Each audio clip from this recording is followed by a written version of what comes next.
உதயநிதி ஸ்டாலின் அவர்கள் மென்மையாகத்தான் சொன்னார், மலேரியா போல டெங்கு போல ஒழிக்க வேண்டும் என்று. மலேரியாவுக்கும் டெங்குக்கும் சோசியல் ஸ்டிக்மா இல்லை, அதை ஒரு அருவருப்பா சமூகம் பார்க்காது.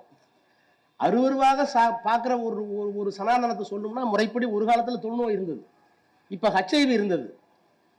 எங்களை பொறுத்தவரை ஹெச்ஐவி தொழுநோயை போல ஹெச்ஐவி போல சமூக அவலம் நிறைந்த ஒரு நோயாகத்தான் நம்ம பார்க்கணும். ஒன்று. இன்னொன்று, சனாதர்மத்தை கடைபிடிங்கன்னு பிரதமர் சொல்றாரு. அவர் உள்ளபடியே கடைபிடிச்சிருந்தா இத்தனை வெளிநாட்டுக்கு போயிடக்கூடாது. ஏன்னா ஒரு நல்ல இந்து வெளிநாடு கடல் கடந்து போகக்கூடாது. உனக்கு ஊர் சுத்துறதே வேலை. சனாதர்மத்தை மீறி ஊர் சுத்துற ஒரு ஆளு சனாதனத்தை காப்பாத்துங்கன்னு சொல்றது எவ்வளவு பெரிய அயோக்கியத்தனம். இந்த அயோக்கியத்தனத்துக்கு இன்றைக்கு அமைச்சரவையை கூட்டி சனாதனத்தை பற்றி நன்றாக பேசுங்கள், பரப்புங்கள். நேற்றைக்கு நான் சவால் விட்டுருக்கேன் பிரதமருக்கும் அமித்ஷாவுக்கும்.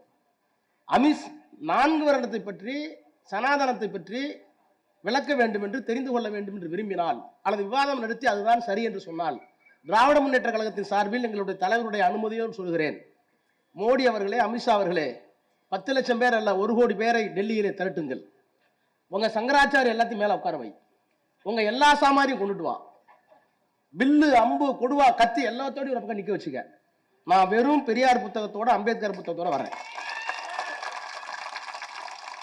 மீண்டும் சொல்றேன், டெல்லியில வை. ஏன்னா நீங்க எல்லாம் மகா விஸ்வகுரு பிரதமர், அவர் என்ன ஜெகத்குரு. அந்த ஜெகத்குருக்கு முன்னாடி விஸ்வகுரு நான் சாதாரணம். அது உங்க பார்வையில சாதாரண பஞ்சம சூத்திரன். நீ கூப்பிட்ட இடத்துக்கு மாவன நான் வர்றேன். எனக்கு ஹிந்தி தெரியாது, ஆங்கிலத்தில் தான் பேசுவேன். அது உனக்கு புரியல, நான் பொறுப்பு இல்லை. எனவே சொல்லுகிறேன், இந்த மேடையில் உதயநிதி அவர்கள் பேசியது மென்மையான பேச்சு. என்னை கேட்டால் இன்னும் கடுமையாக பேசுவேன். ஆகவே சனாதனத்தை எதிர்த்து பேசுவதற்கு உங்களிடத்தில் யாராவது ஆள் இருந்தால் மீண்டும் தமிழர் தலைவர் முன்னிலையில், இந்த தலைவர்கள் முன்னிலையில் சவால் விடுகிறேன். டெல்லியில எங்கு வேணாலும் நாள் குறியுங்கள், ராஜா வருவதற்கு தயாராக இருக்கிறேன்.